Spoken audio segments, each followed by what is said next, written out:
먼 미국 땅에서 자식들을 잘 키워내고 열심히 사신 여러분들 정말 장하십니다.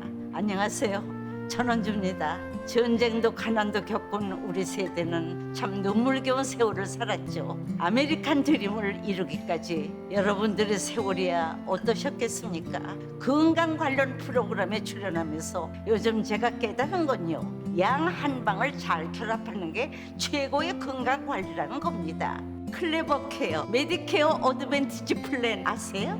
양방과 한방의 좋은 혜택들을 쏙쏙 뽑아서 제공해주는 똘똘한 플랜이더군요. 우리 한인의 건강 문화도 이해하고 실력 있는 한국 의사와 전문의를 척척 연결해 준다니 얼마나 똘똘합니까? 이제 우리도 똘똘한 클레버 케어 플랜으로 150까지만 사십시다.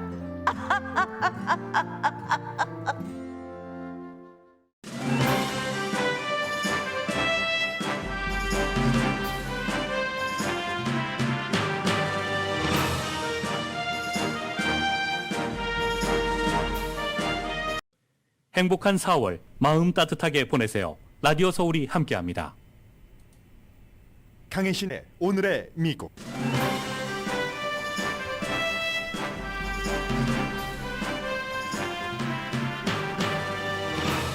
연방 판사 판결 이후 오늘부터는 로스앤젤레스 지역 거의 모든 교통수단에서도 마스크 착용이 선택입니다. 그러나 질병통제국이 필요하다고 판단하면 연방 법무부가 판사 결정에 항소할 것이라고 밝혔습니다. 공공교통수단에서 마스크 착용 의무화 해제 판결에서도 미국은 분열됐습니다. 보건 전문가들은 전문가가 아닌 한 명의 판사가 질병통제국의 비상 결정을 뒤집는 건 위험한 신호라고 말합니다. 오클라호마주 도서관이 성적 콘텐츠를 금지한 데 이어 성인 로맨스 북클럽도 취소했습니다. 플로리다 주지사는 사회적 이슈에서 보수에 반대되는 의견을 내놓는 플로리다 명소인 디즈니랜드의 특별 지위를 없애려고 추진 중입니다. 워싱턴 DC에서는 세계 재무장관들이 모여 팬데믹과 푸틴의 전쟁 이후 위축되는 세계 경제를 살리기 위한 방안 마련을 하고 있습니다. 러시아에 항복하라는 최후 통첩을 마리우폴 우크라이나 군대는 받아들이지 않았습니다. 철강소 지하에서 러시아 포탄을 피하면서 최후의 결전을 맞을 우크라이나군 사령관은 몇 시간이 아니면 오늘이 우리 생명의 마지막 순간일 수 있다고 페이스북에 알렸습니다. 러시아의 돈바스 전투는 결국 서방 세계가 우크라이나군에 중무기를 얼마나 지원할지에 달린 것으로 보입니다. 넷플릭스가 10년 넘어 만에 처음 구독자가 줄어들자 월스트리트에서도 웨이크업콜이 됐습니다. 온라인으로 드라마 등을 보는 스트리밍 서비스 업체의 판도가 바뀌는 걸 뜻합니다. 성전환한 학생의 대명사를 부르지 않아 대학에서 해고당한 교수가 대학을 고소해서 40만 달러를 받게 됐습니다. 여러분 안녕하십니까? 오늘의 미국 강혜신입니다. 사실 미국 뉴스 가운데서 급박하게 더 많이 집중적으로 탑으로 보도하는 것은 우크라이나 사태지만 저는 조금 뒤로 미루고 미국 내부 문제부터 좀 전해드리겠습니다. 조 바이든 대통령이 어제 플로리다 템파의 연방 판사가 모든 공공 교통 시설에서 마스크 착용을 하도록 결정한 질병통제국의 결정이 잘못됐다 하는 판결을 내린 뒤에 어제까지만 하더라도 LA 카운티라든가 이런 지역에서는 아직은 우리는 그래도 마스크 착용을 하도록 하겠다 했는데 오늘 아침 보니까 완전히 바뀌었습니다. 우선 대통령은 개인의 선택에 달렸다라고 얘기를 했고 연방 법무부는 질병통제국이 마스크 착용 의무화가 몇 시간 동안이나 비행을 하는 비행기 안에서 필요하다고 여전히 판단을 한다면 우리는 그 판사의 판결에 항소할 것이다. will이라고 표현을 했습니다. 이런 것들은 공중보건 전문가가 내려야지 된다는 얘기죠. 항공사는 손님들이 우리가 경찰이 되는 것을 원치 않았었다 하면서 안도의 숨을 쉬고 있기는 합니다. 마스크 쓰라고 하면은 내 맘이지 왜. 이제 그런 분들은 마스크 착용 의무화가 거친 것에 대해서 굉장히 좋아하시는 분들이고요. 여론은 엇갈리긴 합니다. 이것도 여론도 당에 따라서 달려서 민주당은 아직도 70%는 그런 것들을 공공 그 교통수단에서 의무화를 해야지라고 얘기를 하고 공화당은 80%가 반대를 합니다. 마스크 착용은 무슨 이런 그 태도입니다.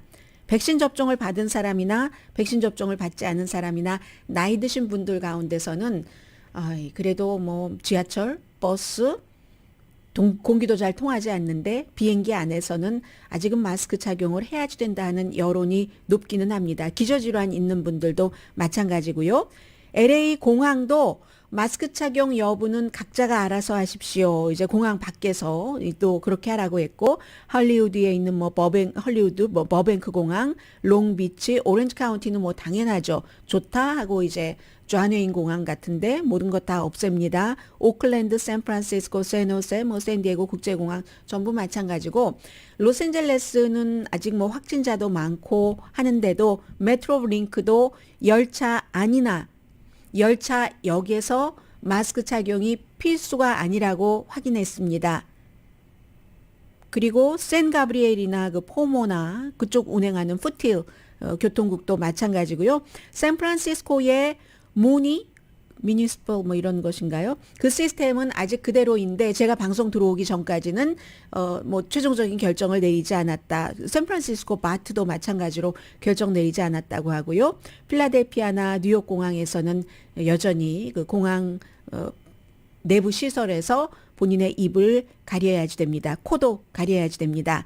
그런데 이제 이게 말씀드린 대로 미국의 여러 가지 그 정치적인 것을 반영하는 것이기도 한데, 어제 말씀드린 그 캐서린 미셸 판사가 뭐 33살로 무척 젊고 판사 경험도 많지 않은데 연방 대법원에서는 가장 보수적인 클래런스 토마스 대법관의 석이었고, 트럼프 전 대통령이 딱 그 이 사람을 경험도 부족한데 그것보다 훨씬 보통 다른 사람들이 연방 판사로 그 지명받을 때에 비해서 훨씬 적은 경력으로 재판 2번밖에 안 했는데 하루짜리 재판 이렇게 그 종신직인 연방 그 판사에 올려놨습니다. 그리고 그의 남편도 국토안보부에서 굉장히 높은 지위에 있었던 그 사람입니다. 변호사협회가 그러니까 자격이 없다고 판단을 했었고요.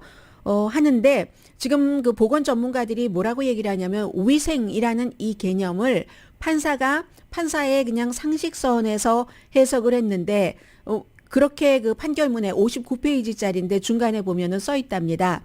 마스크를 써봤자 뭐 바이러스 한두 방울을 가두는 것밖에 안 되는데 질병통제국이 이걸 꼼꼼히 다 2단계를 거쳐서 한 게 아니기 때문에 과정에 문제가 있고 과잉 권력을 쓴 것이다라고 했는데, 보건 전문가들은 그건 비상사태, 공중보건의 비상사태를 잘 모르는 판사가 하는 얘기다 하면서 질병통제국의 결정이 이렇게 허망하게 한 사람의 연방 판사에 의해서 뒤집히고 만다면, 그러면 앞으로도 그 질병통제국이 어떠한 것을 일하는데 그 권위라든가 이런 것에 문제가 있을 수밖에 없는 것이다. 뭐 이런 지적들 많이 하고 있습니다. 그러나 전반적으로는 어제 말씀드린 것처럼 이제는 대체적으로는 마스크 쓰는 것도 좀 자율적인 판단에 많이 맡기는 것 같고요. 그렇지만 한국 분들이 그 상식적으로 생각할 때는 여러분들께서 버스를 타신다거나 뭐 오랜 시간 동안, 짧은 시간도 마찬가지죠. 아무래도 위험을 줄이는 게 낫겠죠. 열차도 그렇고, 더군다나 비행기 안에서 뭐 서부에서 동부에 있는 딸을 보러 간다든지 할 때 한국 분들 가운데서는 마스크 착용하시는 분들이 많으실 것 같은데, 그분은 건강하시더라도 주변에 꼭 우리 가족이 아니더라도 함께 일하는 사람 가운데서 내가 모르고 있었던 뭐 기저질환 같은 것을 갖고 계시는 분들도 계시니까, 그런 때는 상식적으로는 사실은 마스크를 쓰는 게 더 좋다 하는 게 보건 전문가들의 전반적인 입장인 것 같습니다. 그렇지만 로스앤젤레스는 아니지만 캘리포니아의 그 유명한 뭐 코첼라 페스티벌도 지금 몇 년 만에 처음 열리고 있잖아요. 그래서 지난주에 이어서 이번 주에도 열릴 그 정도로 이제는 좀 미국이 오픈된 것은 사실입니다. 민주당과 공화당의 이 마스크 착용 의무화를 해제한다 하는 것에 대한 반응을 전해드렸는데요. 전반적으로 지금 그 우크라이나 그 전쟁 속으로 며칠이면 끝날 것이다 했는데 뭐 2월 24일부터 지금까지 오고 있으니까 그 사이에 많은 뉴스가 그쪽으로 돌아가서 그렇지 미국 내부의 진보적인 시각과 보수적인 시각, 민주당과 공화당 사이에서의 그 파열음은 이만저만 들리는 게 아닙니다. 요즘 미국 곳곳에서요.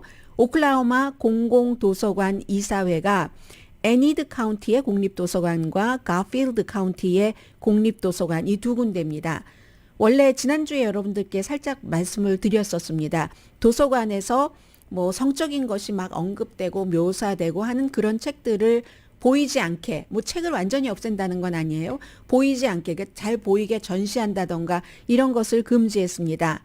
그런데 그렇게 하고 나니까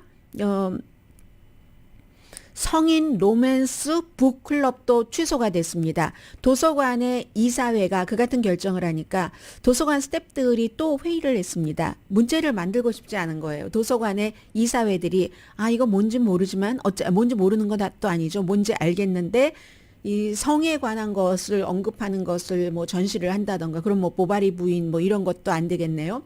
그렇게 한다던가 이런 형태가 안 된다고 하니까 문제를 만들고 싶지 않으니까 아예 성인 로맨스 북클럽도 취소했는데 이 성인 로맨스 북클럽이라는 건 뭐냐면 여러 매체와 인터뷰를 하는 이 성인 로맨스 북의 팬이 얘기하는데 왜 그런 많은 책들이 있잖아요.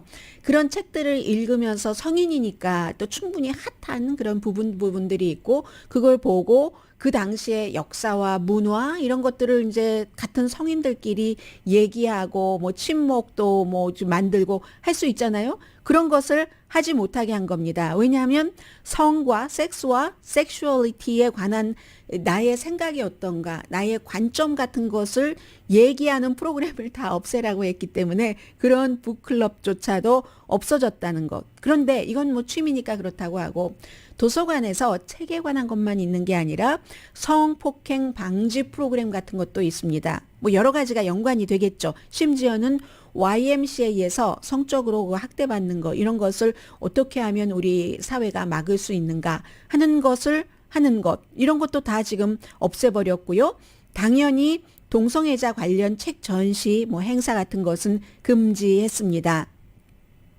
그리고 이제 도서관에서 이사회의 멤버가 3명이 비어서 18명이 내가 이사가 되겠습니다 하고 신청을 했더니 원래 그 같은 책 전시라든가 이런 것을 금지한 것을 찬성한 사람은 받아들이고 반대한 사람은 원래 있었던 이사에서도 내쫓았다. 지금 그런 분위기고요. 텍사스주는 오클라호마주를 말씀을 드렸는데 야노 카운티 관계자와 보수적인 텍사스 주민은 아주 더 나가서 같은 비슷한 생각을 갖고 있는 공무원들 과 힘을 합쳐서 여러 가지를 검열의 수위를 더 높이고 있습니다. 21세기 문학에 관한 얘기를 말씀을 드렸고요. 플로리다주 같은 경우는 문학이 아니라 디즈니랜드에서 사실은 그 론 디센티스 그 플로리다 주지사가 지난번에 그 선거할 때도 뭐 이런저런 형태로 뭐 한 5만 달러를 디즈니에서 받았다고 하는데 그 이후에 디즈니의 CEO는 그러고 싶지 않았는데 디즈니라는 회사의 특수성으로 굉장히 다양한 문화와 소수의 뭐 권리 같은 것도 지지를 하는 직원들이 많으니까 플로리다주가 너무 보수적으로 가면서 성소수자에게 무슨 뭐 여러 가지 뭐 예를 들면 성소수자뿐만이 아니라 이 뭐 소수 인종에 대해서도 좀 빡빡한 그런 법안을 많이 만들어내고 하니까 원래는 그 디즈니의 CEO도 가만히 있다 직원들이 뭐야 우리 회사하고 안 맞잖아 해서 한두 마디 하고 하는 것들이 점점 축적이 돼서 지금 회기를 말하자면 연장까지 해서 플로리다의 주지사가 플로리다의 명소인 디즈니랜드의 특별 지위를 없애려고 추진 중입니다. 입법 회기를 막 확대를 했어요. 지금 한국에서는 뭐 또 다른 것 때문에 입법 뭐 회기를 살라미 전술로 해서 뭐 뭘 통과시킨다고 하잖아요. 제가 그 단어를 말하고 싶지 않아서 말씀을 안 드렸습니다. 왜냐하면 이쪽에서는 그 단어 쓰면 안 된다 그러고 이쪽은 써야 된다고 하고 하니까 그런 형태인데 플로리다주는 반대로 회기를 그 입법 회기를 확대해서 어떤 것을 디즈니에게 해를 주기 위한 것이냐면은 1968년 이전에 만들어진 그런 그 독립 특별 지역, 말하자면 뭐 국가가 있으면 자치구 뭐 이런 것 있잖아요. 디즈니 그쪽이 너무 넓으니까 40만 평방이나 되니까 그 안에 놀이기구도 있고 뭐도 있고 공원 주변에 많잖아요. 그런 것을 거의 자체적으로 하도록 승인을 했었는데 재산세 빼고요. 재산세는 걷어야죠. 그리고 엘리베이터 검사 너무 중요한 거죠. 그래서 그 나머지는 자체적으로 해라 하는 이런 법이 있는데 그게 68년 이후부터만 승인을 하니까 그 전에 건 안 되는 거예요. 디즈니가 그 같은 자치적인 권한을 부여받은 게 1967년입니다. 이게 플로리다주의 론 디센티스 이 주지사는 디즈니랜드는 마스크 착용 같은 것도 나는 처음부터 하지 말라고 하는데 디즈니랜드에서는 뭐 관광객이나 직원들에게 마스크 착용 의무화를 하고 그때부터 조금 싫어했는데 게다 대고 동성애에 대해서 또 동성애자에 대해서 학교에서 뭐 말하지도 말고 가르치지도 말고 해라 하니까 이것도 그거는 아니지 디즈니의 문화가 있는데 하면서 한마디 하니까 디즈니가 선을 넘었다 하면서 지금까지 디즈니에 부여해왔던 여러 가지를 박탈하는 것을 의회에서 통과시키도록 한다.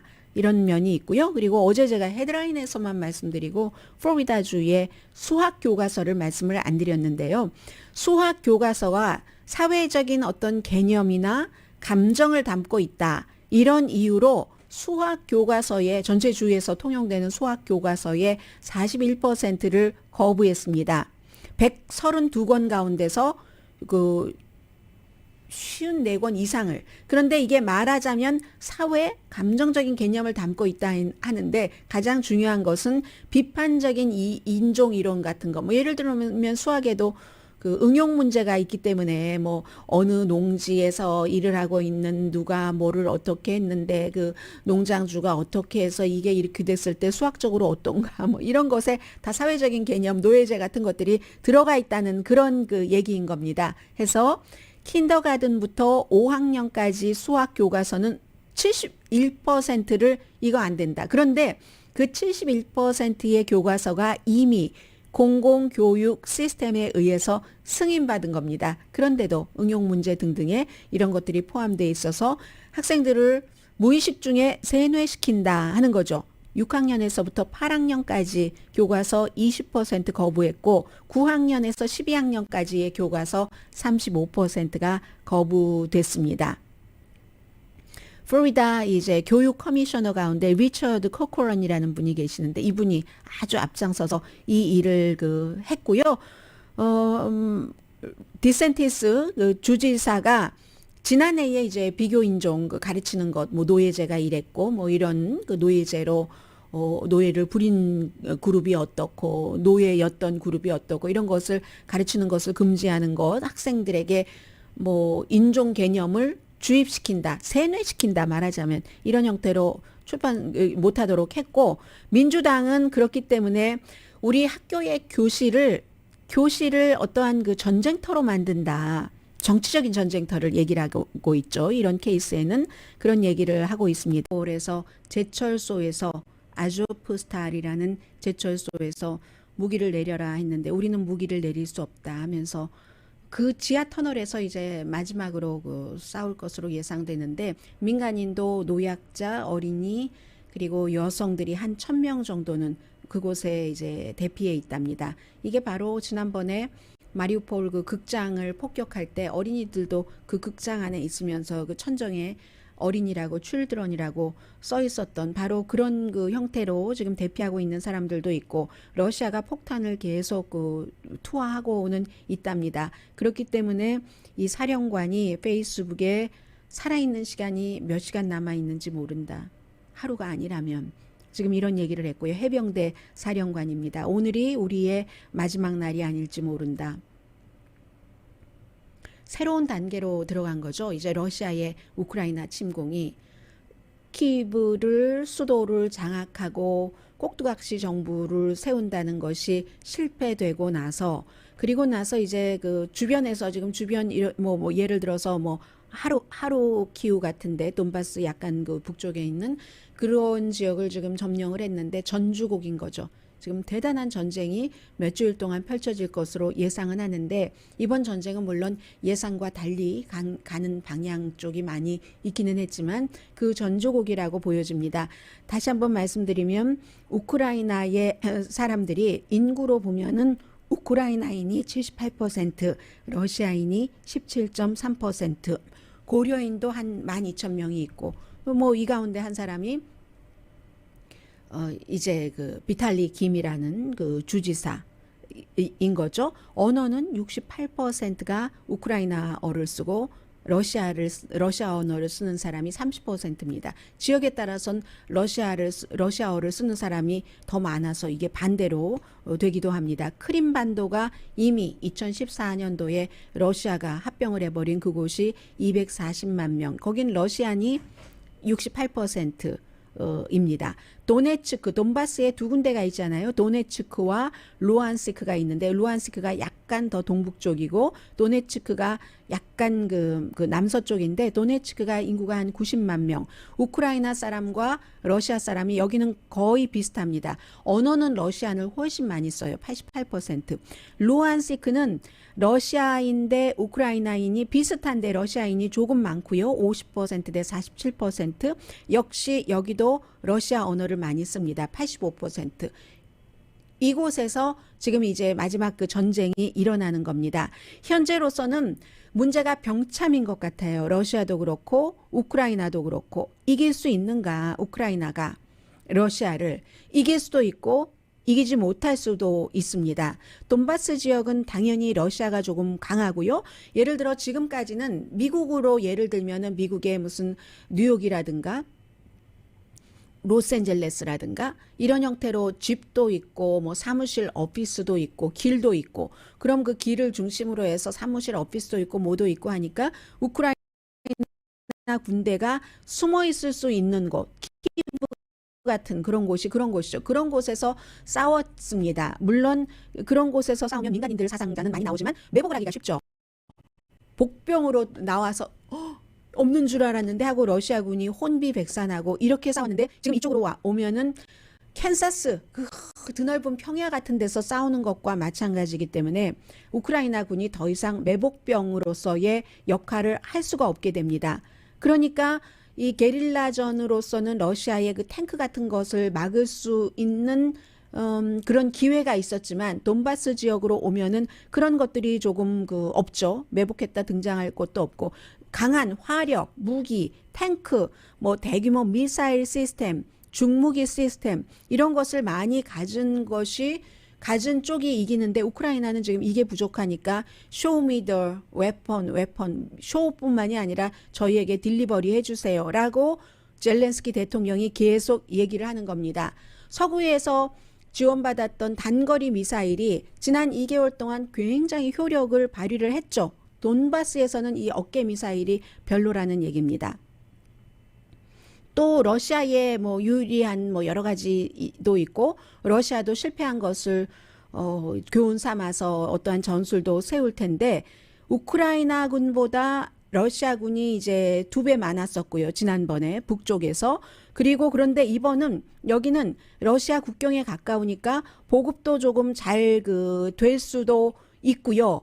그리고 또 그 러시아 군대들이 이쪽 돈바스 지역을 굉장히 잘 알잖아요. 또 새 장군인 시리아에서 사람들 막 죽이고 했었던 그 사람이 시리아에서의 그 목표를 끝내고 돈바스 지역으로 왔었습니다. 그래서 이제 그 알렉산드르 드보르티코프가 2016년부터 돈바스를 관할하고 있기 때문에 이 사람이 지금 어떻게 하느냐에 따라서 달라지고 돈바스의 여론 자체가 워낙에 러시아 쪽에 가까웠으니까 그러나 이건 또 모릅니다. 막상 전에는 나도 뭐 러시아와 가깝고 뭐 좋은 게 좋은 거이기도 하고 뭐 특별히 해가 될 것도 없고 뭐 이게 더 유리하니까 러시아 쪽 했는데 막상 본인의 집이 폭파당해 보세요. 그 집을 이 집 한 집 건너 하나씩 할 수도 없는 노릇이고 뭐 딱 경계도 있을 테고 그러면은 이제 또 그 정서가 달라질 수 있는 이것은 조금 우크라이나에 유리하기는 한 거고요. 전쟁 시작하자마자는 돈바스라는 큰 지역의 30%는 우크라이나에 속하기를 원했었던 사람입니다. 그런데 이제 지금은 이게 변할 수도 있다는 말씀을 드리고요. 그리고 또 하나는 첫 번째 전쟁 단계에서도 누구나 다 러시아가 며칠 만에 이길 것이라고 생각했는데 지금 2월 24일부터 오늘 4월 20일이니까 얼마큼 왔습니까? 알 수 없는 거죠. 전쟁이라는 것은. 그렇기 때문에 당시에 독일도 아니 무기를 뭐하러 보내면 러시아와 관계만 나빠지고 어차피 며칠 만에 질 건데 이게 독일에서 독일 주재 우크라이나 대사가 독일인에게 직접 들었다는 얘기라고 했잖아요. 그래서 전에는 북부에서는 러시아가 공군 장악 못했고 그리고 암호로 통신을 하지도 않고 하니까 우크라이나가 그 정보를 전부 빼갈 수가 있었던 그런 것. 그리고 또 러시아 군대가 상관의 그 어떤 명령을 따를 의도도 없었고 뭐 전쟁터에 간다고 얘기 듣지도 못했는데 와보니까 전쟁터에 온 것이고 그러한 것은 사기 저하는 여전할 것이라고 생각들을 합니다. 그래서 그렇게 돈바스도 러시아가 여러 가지 유리한 조건을 갖고 있음에도 불구하고 완전 그 빠른 시일 안에 점령하기는 쉽지는 않을 가능성도 있다는 거죠. 우크라이나도 이제 북쪽에서 러시아군이 빠졌으니까 병력을 돈바스 쪽으로 옮길 수도 있고 그래서 이제 서구의 장비가 중요한 겁니다. 오늘 이제 국방부가 미국이 조금씩 더 강한 그 무기를 지원하기 시작하잖아요. 상황 봐가면서 하기로 처음부터 그렇게 결정했었던 것 같이 보여집니다. 해서 서부도 지금 뭐 탱크, 중장비도 지원하고 장거리 포도 보내고 미사일도 보내고 해서 이 같은 군수 물자가 병참이 전쟁의 결과를 만들어낼 수도 있다고 보고 있는 거죠. 그리고 또 하나 말씀드린 것처럼 돈바스의 여론. 이렇게 대대적으로 침공하고 나니까 조금 뭐 달라지는 사람도 있을 수 있고요. 아무리 러시아 언어를 쓴다 하더라도 해서 러시아가 빠른 승리를 하기는 힘들 것이다. 언제나 그렇지만 전쟁은 또다시 예상하기가 거의 불가능한 상태다라고 보시면 될 것 같고요. 어제 제가 하나의 그 비디오를 봤는데 블라디미르 푸틴이 러시아에서 하는 일입니다. 깜짝 놀랐어요. 가장 가까이 이 전쟁 이후에 사람을 가장 가까이 두고 있는 모습을 봤습니다. 아이들이거든요. 전부 12살 뭐 이런 형태니까 제법 가까이 아이들이 소녀가 앉아있는데 여기서 뭐 여러 가지 이슈를 얘기하고 하는 거였는데 12살 소녀가 국내 관광도 이슈고 여러 가지가 이슈인데 이 12살 소녀가 대통령에게 얘기를 하는 겁니다. 이름이 다이아나 크라소브스카야라는 소녀인데 제가요 루안스크 그러니까 돈바스 지역이죠. 거기서요 2014년도에 이제 그 러시아를 지원하는 사람들과 우크라이나 정부군을 지원하는 사람들 사이에서 막 전쟁이 일어나서 저 크림반도로 도망갔었어야지만 됐어요. 지금은 이제 러시아 와서 살고 있고 저는 러시아인이고요. 러시아인인 게 너무 행복하고요. 막 이런 얘기를 하니까 이제 푸틴이 또 설명을 합니다. 지금도 우크라이나 정부가 러시아인을 그렇게 핍박을 하기 때문에 우리가 그 사람들을 자유로 만들어 주기 위해서 지금 러시아군이 가 있는 거다 하니까 그 소녀가 어머 저도 알아요. 알고 말고요. 그렇기 때문에 저는 러시아에게 항상 감사하고 평화가 꼭 올 겁니다. 12살 소녀가 그런 얘기를 그 대통령에게 했습니다. 그러니까 이제 푸틴이 옳다구나 옳지 그래 네 말이 오라 뭐 이런 형태로 얘기를 했고요. 그렇기 때문에 러시아에서는 블라디미르 푸틴의 지지율이 지금 83%라는 겁니다. 날이면 날마다 이런 형태의 선전 보도를 하고 있기 때문에 그게 제가 어제 봤었던 참 특별하다 뭐 이런 거였고요. 바이든 대통령은 우크라이나의 핵발전소를 안전하게 지키려고 60억 달러를 또 지원한다고 했고 그제 열렸었던 보스턴 마라톤이 그랬던 것처럼 윈블던 테니스 대회에도 러시아 선수와 벨라루스 선수는 지금 참가 금지했습니다. 우크라이나 사람들에 대해서 말씀을 드리겠습니다. 잠깐만요. 아니 항복하지. 왜 그렇게 버티고 있어? 젤렌스키도 그렇지. 나쁜 대통령이야. 국민들을 숨지게 하고 하는 분들이 계십니다. 러시아 말을 듣는 겁니다. 이 우크라이나 사람들은 기본적으로 그 과거부터 아주 그 너무너무 많은 역사 누가 나가면 누가 들어오고 누가 나가면 누가 들어오고 해서 최종적으로 1922년부터 1991년까지는 러시아의 지배를 받았잖아요. 그랬던 우크라이나이기 때문에 꼭 무슨 국가의 지도자도 외세가 하도 많으니까 여기 붙었다 저기 붙었다 하는 사람들이 많으니까 별로 믿질 않아요.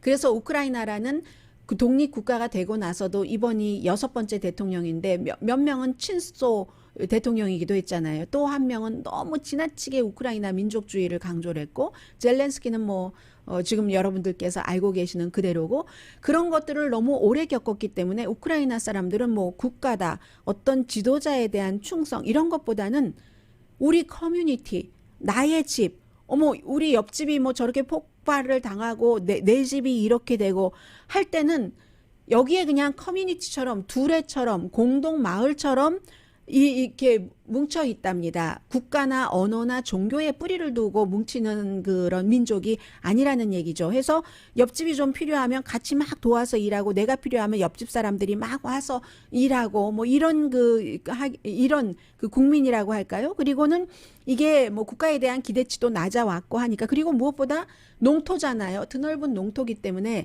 나의 농토에서, 왜 한국 분들도 정말 목숨을 앗아갈지언정 내 땅은 안 돼, 뭐 이런 분들 너무 많으셨잖아요. 지금도 그런 분들도 계시고, 그래서 나의 땅에서 내가 살 권리를 누가 뭐 이런 형태로 생각을 하는, 그리고 이게 여기서 끝나면 우리 그 다음 세대는 어떻게 되지? 우리 동네에서 이렇게 됐을 때 우리가 항복을 하고 나면, 마리우폴에서 항복을 하고 나면은 아마 우크라이나 전군의 사기가 크게 내려갈 거야. 차라리 우리가 전사하는 게 나을 것 같아. 장엄한 전사죠. 장렬한 전사죠. 그런 형태의 그 국민성이 오래전부터 형성이 되어 왔다는 거죠.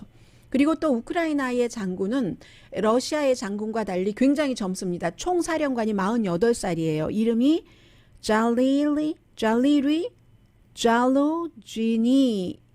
잘루지니라는 총사령관인데, 이 총사령관은 러시아군에서 일한 적이 없는 사람입니다. 우크라이나 사람 가운데서 러시아와 커넥션 있는 사람이 많잖아요. 심지어 젤렌스키 대통령도 코미디언 할 때 모스크바에서 돈 많이 벌었죠. 인기도 많이 얻고. 근데 이 장군은 러시아군에 소속했던 적이 없고, 나이든 장교들과 젊은 장교가 이 총사령관이 다른 점은 다른 사람들의 말을 잘 듣는다는 거예요. 전문가의 그런 말을, 조언을 잘 듣고 지역 사령관들에게도 좀 역할을 많이 주고 주도권을 많이 가질 수 있도록. 그래서 이제 이 48살의 총사령관과, 그리고 전투는 아니지만 굉장히 세계를 향해서 이 그 호소를 많이 잘하고 있는 대통령, 그리고 뿌리 자체가 그렇게 돼 있는 우크라이나 국민, 여기에 이제 하나가 서방 세계의 무기, 아니면 이제 뭐 푸틴이나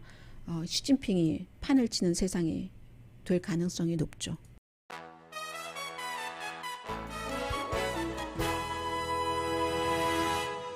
라디오 서울 방송 오늘의 미국 듣고 계십니다. 네, 저희 라디오 서울 방송 유튜브가 잠깐 안 됐었습니다. 그런데 지금은 다시 유튜브가 되니까, 유튜브가 더 편하신 분들은 유튜브에 접속을 해서 오늘의 미국을 시청하실 수 있다는 것 말씀드립니다. 그리고요, 자, 경제적인 뉴스로 좀 말씀드려야지 되는데, 지금 워싱턴 DC에서 자넷 옐런 그 미국의 재무장관 뭐 기조 연설했고요. 매년 봄에는 워싱턴 DC의 뭐 세계은행, 그리고 국제통화기금, 뭐 정책 입안자들과 재무장관들이 모여서 세계 경제를 어떻게 할 것인가를 논의를 하죠. 2년 동안은 팬데믹 때문에 많이 힘들었었고, 재무장관들이. 그리고 이제는 그 러시아 때문에도 힘들잖아요. 그래서 여러 가지 얘기를 하는데, 자넷 옐런 재무장관은 G20입니다. G20에 러시아가 속하기 때문에 러시아 관계자가 등장하는 세션에는 나는 가지 않겠다는 것은 이미 그 얘기를 했고요. 그리고 뭐 어제 세계적인 그 경제 전망 나온 것이 여러 가지 이유로 원래보다도 훨씬 뭐 국제통화기금 같은 데서도 인플레이션은 높아지고 예상했었던 것보다 성장률은 낮아질 것이다. 인플레이션은 한 가지 숫자만 말씀드릴게요. 결국은 세계 경제 성장이 3.6%에 머무를 것이다 라는 것. 그런데 이것도 어떤 것을 바탕으로 한 거냐면, 우크라이나가 전쟁에서 이겨야지 되고, 그리고 러시아가 지금 그 정도의 그 제재를 받고 있을 때, 그리고 팬데믹은 사라진다고 할 때 그 정도가 된다는 겁니다. 그래서 지금 그런 일들이 있고요. 그리고 지금 넷플릭스 같은 경우가 여러 가지를 보여주는데, 2022년 첫 분기에 3개월 동안에 그 구독자가 20만 명이 줄어들었답니다. 이건 아무것도 아니에요. 2, 4분기에는 200만 명이 줄어들 것으로 예상을 하고 있거든요. 월스트리트에서는 놀랐고, 왜냐하면 그동안 몇 년 동안 계속 앞으로 텔레비전을 이렇게 텔레비전 저런 것 없이 선 뭐 집에 누가 와서 하고 하는 것 없이 인터넷을 기반으로 한 스트리밍, 그걸 인터넷으로 보는 걸 스트리밍 서비스라고 하잖아요. 그 스트리밍 서비스가 대세일 거야 했는데 딱 꺾여버린 겁니다. 어제도 주식시장 20% 이상 줄어들었고 연초보다 40% 지금 내려갔습니다. 그랬는데 왜냐하면 확장 능력의 가치를 많이 뒀었기 때문에. 그런데 이게 딱 벽에 부딪히고 만 겁니다. 여러 가지 이유가 있죠. 뭐 디즈니 같은 데가 330억 달러를 올해 투자한다고 하니까 넷플릭스가 지난해에 투자한 거 배도 넘네요. 140억 달러 투자했는데, 그리고 무슨 뭐 애플 플러스는 지금 뭐 빠찡코 하고 있습니다만 코다라는 아카데미상 작품상 나온 것도 애플 플러스고, 그 밖에도 뭐 여러분들께서 이름 들으면 생소하다 하는 이런 스트리밍 서비스가 너무 많은데, 넷플릭스는 최근에 계속 무슨 뭐 하나의 그걸 가지고 패스워드를 공유한다 이런 얘기들이 많이 나왔잖아요. 더 이상 넷플릭스의 독주가 안 되는 겁니다.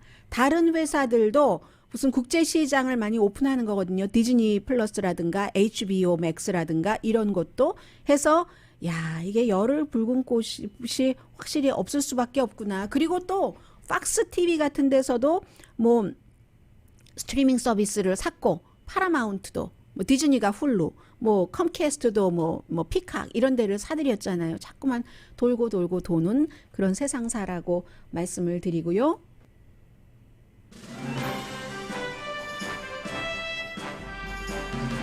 오늘의 미국은 건강하고 아름답게 유한 건강생활 셀리온 전문가가 추천하는 이민법 가정법 전문 재인정 종합법률사무소 코지다운 갤럭시 이불은 잠이 솔솔 오게 하는 기능성 거위털 이불 전문회사 코지다운, 친절하고 자세한 상담으로 절개를 최소화하는 복강경 수술 전문 장지아 외과, 매일 아침 재래식으로 직접 만드는 검정콩 생순두부 수라원 순두부, 떨맞이 울세라 MRT 특별 패키지로 여러분의 아름다움을 지켜드리는 미러클 레이저 클리닉, 차원이 다른 샴푸형 흰머리 염색약 수화연을 핫세일 중인 한국 홈쇼핑 공동 후원이었습니다. 10시에 좋은 아침 좋은 하루 방송됩니다.